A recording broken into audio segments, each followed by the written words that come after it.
નમસ્કાર મિત્રો, આજનો વિડીયો મેષ રાશિના જાતકો માટે ખૂબ જ ખાસ છે. શા માટે? તો ગુરુ છે એ આશ્લેષા નક્ષત્રમાં પરિવર્તન કરી ચૂકશે. એટલે આજના દિવસે 18 ઓગસ્ટથી એ રાશિ પરિવર્તન કરશે, નક્ષત્ર પરિવર્તન કરશે. એ કર્ક રાશિમાં છે. આશ્લેષા નક્ષત્ર છે એ સર્પનું નક્ષત્ર માનવામાં આવે છે અને એમના દેવ છે બુધ દેવ છે. સાથે જે બૃહસ્પતિ છે, જે તમારા જીવનમાં શું શું પરિવર્તન લાવશે, તમારા જીવનમાં શું શું લાભ થશે, શું શું સાવધાની રાખવી જોઈએ અને શું ઉપાય કરવા જોઈએ, સવિસ્તાર સાથે આપણે ચર્ચા કરશું. સાથે બુધનું નક્ષત્ર છે. બુધ છે એ બુદ્ધિના કારક માનવામાં આવે છે, વેપરના કારક માનવામાં આવે છે અને બૃહસ્પતિ છે જ્ઞાનના કારક માનવામાં આવે છે. ચતુર્થ ભાવમાં છે, ઉચ્ચ રાશિમાં છે. મેષ રાશિના જાતકો માટે શું પરિવર્તન આવશે, સંપૂર્ણ વિસ્તાર. એટલે વિડીયો સંપૂર્ણ જરૂર સાંભળજો. ચોથો ભાવ છે મિત્રો, એ આપણી લક્ઝરી લાઈફનો માનવામાં આવે છે, ભૌતિક સુખનો માનવામાં આવે છે. જીવનમાં ભૌતિક સુખ મળે ત્યારે જીવનમાં એ વ્યક્તિ ખૂબ આનંદનો અનુભવ કરે છે. પછી કોઈ પણ જાતનું ભૌતિક સુખ હોય, પછી સારું મકાન હોય, સારી ગાડી હોય, સારા કપડાઓ હોય, એ ભૌતિક સુખ માનવામાં આવે છે. અને ચોથા ભાવમાં માતા તરફથી કેટલો પ્રેમ મળશે, સ્નેહ મળશે, સહયોગ મળશે, આ બધું ચોથા ભાવથી જોઈ શકાય છે.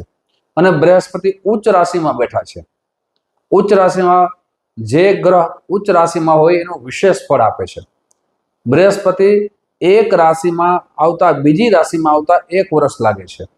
12 વર્ષ પછી બૃહસ્પતિ છે ઉચ્ચ રાશિમાં આવ્યા છે. વિશેષ કરીને ખાસ કરીને તમારા જીવનમાં શું શું પરિવર્તન છે એ પણ ચર્ચા કરીએ.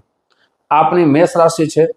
ભૌતિક સુખ એટલે કે આપણા જીવનમાં જે મિલકતનો વારસો મળવો જોઈએ, જે ખૂબ પ્રયાસ કર્યા હતા, પ્રયત્ન કર્યા હતા, એ હવે આપણે એ પ્રયત્ન સફળ થશે. આપણી બાપ દાદાની કોઈ પણ મિલકત હોય અને કોઈ પણ રીતે વિવાદમાં ચાલતી હોય અને એમાં કોર્ટ કેસમાં ફસાઈ ચૂક્યા હો તો એમાંથી સમાધાનના રસ્તા મળશે. આ ઉત્તમ પહેલો ફાયદો થશે. મિલકતના ભાગ પડ્યા પછી ઘણી વખત વિવાદના કારણ બને છે અને આપણી પાસે જે મિલકતો હોય એ વેચવા માટે નાખી હોય કે એનું સારું વળતર મળે તો એ મિલકત પણ હવે તમને સારી વળતર આપશે. અથવા આપ કોઈ મિલકત લેવા માંગતા હો તો એ મિલકતનું પણ આપ લઈ શકશો. મોટી ગાડીની ઈચ્છા હોય તો એ મનોકામના આપની પૂર્ણ થશે. માતા તરફથી જે સહયોગ મળવો જોઈએ એ સહયોગ પ્રાપ્ત થતો ન હતો, હવે સહયોગ પ્રાપ્ત થશે. માતાની તબિયતની અંદર સ્વાસ્થ્ય બાબતમાં ચિંતા રહેતી હતી, હવે તેમાં પણ આપને રાહત મળશે. આ જે જગ્યાએ બેઠા છે બૃહસ્પતિ, એનું ફળની વાત કરી. પણ બૃહસ્પતિ છે એ 3 દ્રષ્ટિ કરે છે: પંચમ દ્રષ્ટિ, સપ્તમ દ્રષ્ટિ અને નવમ દ્રષ્ટિ. આ 3 દ્રષ્ટિનું ફળ વિશેષ કરીને ક્યારે મળશે અને બૃહસ્પતિ તમારા જીવનમાં વિશેષ ફળ ક્યારે આપશે એ આગળ ચર્ચા કરશું. પણ તે પહેલા એક નમ્ર પ્રાર્થના છે, મારા નવા મિત્રો આ વિડીયો જોઈ રહ્યા છો, મિત્રો આ વિડીયો તમને ગમે તો જરૂર ને જરૂર લાઈક કરજો, શેર કરજો. સાથે કોમેન્ટ્સ બોક્સમાં આપની રાશિ મેષ છે કે અન્ય રાશિથી આપ જોઈ રહ્યા છો એ રાશિ અવશ્ય લખજો. ફેસબુકના માધ્યમથી જોઈ રહ્યા છો તો અમારા પેજને ફોલો કરી લેજો, જેનાથી આવી સુંદર માહિતી આપને પ્રાપ્ત થતી રહે. અને આ વિડીયો શેર કરવું ભૂલશો નહીં મિત્રો. આપ શેર કરશો, આપના મિત્રો જોશે, તેમની ખુશી વધશે, તે સાવધાન થઈ જશે અને ખાસ કરીને નુકસાનથી બચી જશે. બૃહસ્પતિ ઘણી કારક માનવામાં આવે છે. લગ્નના કારક માનવામાં આવે છે, સંપત્તિના કારક માનવામાં આવે છે, જ્ઞાનના કારક માનવામાં આવે છે. સાથે જીવનની અંદર સંતતિના પણ કારક માનવામાં આવે છે. યશ, કીર્તિ, માન, સન્માન, આ બધી વસ્તુના કારક બૃહસ્પતિને માનવામાં આવે છે. સૌથી વધારે આપનારા બૃહસ્પતિને કારક માનવામાં આવે છે. એ બૃહસ્પતિ ઉચ્ચ રાશિમાં છે. સાથે નક્ષત્ર કયું છે? આશ્લેષા, સર્પનું નક્ષત્ર. એમ કહી શકાય કે ઝેરનું નક્ષત્ર. પણ એ જ ઝેર છે બૃહસ્પતિ અમૃત તુલ્ય તમારા જીવનમાં બનાવશે. બૃહસ્પતિની 3 દ્રષ્ટિની પેલી વાત કરીએ તો જે પ્રથમ દ્રષ્ટિ પડે છે, પંચમ દ્રષ્ટિ પડે છે, એ કયા ભાવમાં પડે છે? તો કે અષ્ટમ ભાવમાં પડે છે. અષ્ટમ ભાવ છે આપણે જે પણ કાર્યો કરીએ છીએ, જે પણ મહેનત કરીએ છીએ એ મહેનત ત્યાંથી જ હોય છે. એ મહેનત એની સફળ થશે કે નહીં થાય, એ કાર્યમાં સિદ્ધિ મળશે કે નહીં મળે. હવે બૃહસ્પતિની પ્રથમ દ્રષ્ટિ આપણા માટે લાભકારક છે. ખાસ કરીને આપ જે કાર્યમાં ખૂબ મહેનત કરી હતા પણ પરિણામ શૂન્ય આવતું હતું, હવે પરિણામ દેખાશે. વિદ્યાર્થી બંધો માટે આ સમય ખૂબ સારો છે, કેમ કે વિદ્યાના કારક છે. તો આપણા જીવનમાં વિદ્યાભ્યાસમાં જે પ્રશ્નો આવતા હતા એ દૂર થશે. મહેનત કરતા હતા પણ પરિણામ આવતું જ ન હતું. માતા પિતા ચિંતા કરતા હતા, ભાઈ બહેનો ચિંતા કરતા હતા, પરિવાર ચિંતા કરતા હતા કે અમારું સંતાન ખૂબ મહેનત કરે છે છતાં પરિણામ આવતું નથી. હવે એ પરિણામ આપને દેખાશે, એ ક્રમાંક આપને દેખાશે. સાથે આપના જીવનની અંદર જે કોઈ પણ રીતે આપ કોઈ સંગત દોષમાં ફસાઈ ગયા હો, જેનાથી આપના જીવનમાં યશ કીર્તિનો ઘટાડો થયો હોય, માન સન્માનનો ઘટાડો થયો હોય, એ ફરીથી આપની મહેનત આપણા સત્કર્મો દ્વારા પ્રાપ્ત થશે. હવે દ્રષ્ટિની વાત કરીએ તો દશમ દ્રષ્ટિ એટલે સપ્તમ દ્રષ્ટિ પડે છે, એ પડે છે 10મા ભાવમાં. 10મો ભાવ છે કેરિયરનો છે.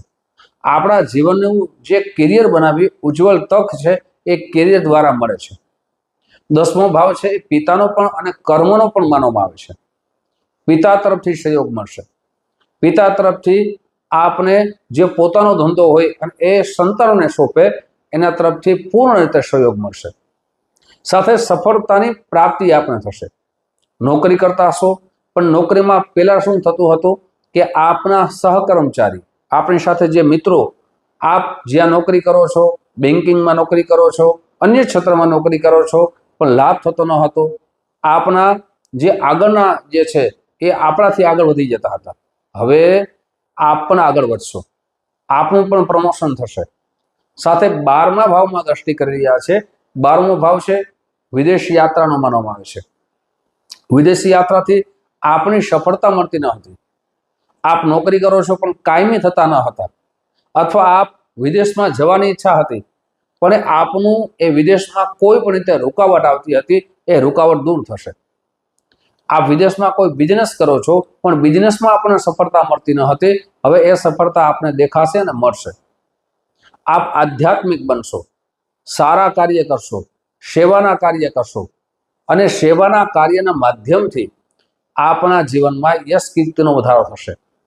12મો ભાવ છે એ જાવકનો પણ માનવામાં આવશે, પણ આપના જે ધન આવશે એ સારી જગ્યાએ વપરાશે, એટલે આપને એ જાવક છે એ અનુકૂળતા બનશે. હવે વિશેષ કરીને કોને લાભ મળશે? હવે મિત્રો વાત કરીએ, મેષ રાશિના જાતકો તો લાખો હશે. શું બધાને આ લાભ મળશે? તો કે ના, એ તો જન્મકુંડળી નિર્ભય કરે છે. જન્મકુંડળીમાં જો તમારી રાશિનું સ્વામી મંગળદેવ ઉચ્ચ રાશિમાં હોય, સ્વરાશિમાં હોય તો આપને જીવનમાં વિશેષ ફળ મળશે. પણ જો આપની રાશિનો સ્વામી મંગળદેવ 6ઠા ભાવમાં હોય, 8મા ભાવમાં હોય, 12મા ભાવમાં હોય, રાહુ સાથે હોય, કેતુ સાથે હોય, શનિ સાથે હોય તો ફળમાં, શુભ ફળમાં પરિવર્તન આવી શકે છે. જે ફળની આપ આશા રાખતા હો તેમાં પરિવર્તન આવી શકે છે. અશુભ ફળ પણ મળી શકે છે. સાથે આપણી જન્મકુંડળીના ગુરુનું પણ વિશેષ મહત્વ છે. અત્યારે ગોચર ગ્રહો પ્રમાણે ગુરુ કર્ક રાશિમાં ચાલે છે, પણ જો તમારી જન્મકુંડળીમાં ગુરુદેવ રાહુ સાથે હોય, કેતુ સાથે હોય, 6ઠા, 8મા, 12મા સ્થાનમાં હોય તો એમાં પણ જે ફળ આપે છે એમાં પણ પરિવર્તન આવી શકે છે. એટલે આપણી જન્મકુંડળી જોવી ખૂબ જરૂરી છે. ઘણી વખત ઘણા બધા વ્યક્તિઓ કહે છે કે આપ જે કહો છો એનું ફળ અમને મળતું નથી.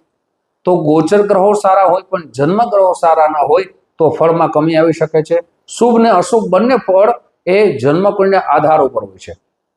એટલે જન્મકુંડળી બતાવી, જન્મકુંડળીમાં જે પણ અશુભ યોગ નિર્માણ થતા હોય તેની શાસ્ત્રોક્ત પૂજા કરવી એ આપણા માટે લાભકારક બની શકે.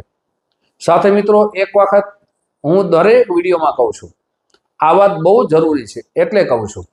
ઘણા બધા મિત્રોના અમને કોલ આવે છે, ઘણા બધા મિત્રો અમારી ઓફિસ આવે છે અને અમને કહે છે કે અમે આ જ્યોતિષ આચાર્ય પાસે ગયા હતા, અમે આ જ્યોતિષ આચાર્ય પાસે ગયા હતા, પણ હજી અમને કંઈ પરિણામ આવ્યું નથી. મિત્રો, કોઈ વ્યક્તિ બીમાર હોય તો ડોક્ટરને મળવાથી કાંઈ થતું નથી, પણ ડોક્ટર જે દવા આપે એ દવા આપણા જીવનમાં લાભકારી બને છે. એમ જ્યોતિષ આચાર્યને મળવાથી ન થાય, એ રસ્તા બતાવે, એ કર્મ બતાવે, એ કર્મ પ્રમાણે ચાલીએ, એની ઉપર શ્રદ્ધા રાખીએ અને એ કાર્ય કરીએ તો આપણા જીવનમાં પરિવર્તન આવે. હવે આ તો એવી વાત થઈ કે કેવલ મળવા જવાથી સારું થતું હોય તો જ્યોતિષ આચાર્યને બધા મળી આવે. એમ ન હોય. જે રસ્તા બતાવે એ રસ્તા ઉપર આપણે ચાલવું જોઈએ અને એ રસ્તા પ્રમાણે ચાલીએ તો પરિવર્તન આવે. જ્યોતિષ છે એ આપણા જીવનમાં પરિવર્તન કઈ રીતે લઈ આવે છે? કોઈ વ્યક્તિ છે એને બધા બિઝનેસ છે અનુકૂળતા ના હોય, એની કુંડળી પ્રમાણે જે બિઝનેસ કરે તો એમાં લાભ થઈ શકે છે. બધા વિદ્યાર્થીઓને દરેક ક્ષેત્રમાં જે વિદ્યાભ્યાસ છે એ લાભકારક ના હોય, તો એના ગ્રહો પ્રમાણે જો વિદ્યાભ્યાસ કરે તો એના માટે લાભકારક બની શકે છે. એટલે એ વાત જાણવી ખૂબ જરૂરી છે. કુંડળી બતાવીએ ત્યારે આપણા રસ્તા ખુલે છે અને એ શાસ્ત્રોક્ત રસ્તા પ્રમાણે ચાલવું. ઘણી જગ્યાએ એ પણ સાંભળ્યું છે કે મેં ઓલા વ્યક્તિ પાસે ગયા હતા, અમને 100%ની ગેરંટી આપી છે. મિત્રો, એક વાત યાદ રાખવી ખૂબ જરૂરી છે. આવી માયામાં આપને ફસાવવું ન જોઈએ, આવી વાણીમાં આપને ફસાવવું ન જોઈએ. જે પણ આપ કર્મ કરો છો એ કર્મ અનુસાર તમારા જીવનમાં ફળ મળે છે. જ્યોતિષ કોઈ કર્મકાંડ આચાર્ય હોય, સારું કર્મ કરાવે તો એ કર્મને ફળ મળતા વાર પણ લાગી શકે. એટલે આપણા કર્મો સુધારવા અને પછી કર્મ કરવા ખૂબ જરૂરી છે. એટલે ઘણી વખત એમ થાય કે મેં આ કર્મ કરાવ્યું છે, હજી ફળ ન મળ્યું, પણ તમારા જીવનમાં તમે શું પરિવર્તન લઈ આવ્યા? તમારે સદગુણો છે એનું આચરણ અને ચરિત્ર સુધારીને ચાલો અને જે સત્કર્મ કરો તો જીવનમાં પરિવર્તન અવશ્ય આવે છે. હવે મિત્રો, ઉપાયોની આપણે ખાસ ચર્ચા કરીએ તો આપની ચંદ્ર રાશિના આધાર ઉપર આપને જન્મકુંડળી બતાવી અને મંગળનું રત્ન એટલે મૂંગા પંચાંગ કર્મ કરીને ધારણ કરવું જોઈએ. સાથે આપ પ્રતિ દિવસ હનુમાન ચાલીસાના પાઠ કરો, આપની યથાશક્તિ લાલ રંગની વસ્તુનું દાન કરો અને આપ મંગળવારના દિવસે હનુમાનજી મહારાજને મીઠું પાન અર્પણ કરી ત્યાં જગ્યા હોય તો ખાસ કરીને હનુમાન ચાલીસાના પાઠ કરો. મિત્રો, આ રીતે કરવાથી જીવનમાં ભગવાનની કૃપાથી દરેક વસ્તુ સાનુકૂળતા બને છે. આવી જ માહિતી તમારી સમક્ષ મૂકતો રહીશ. આપ જે પ્રેમ આપો છો એ પ્રેમ બદલ આપ સૌનો હૃદયથી ખૂબ ખૂબ આભાર વ્યક્ત કરું છું. ફરીથી મળશો. જય શ્રી કૃષ્ણ. મહાદેવ હર.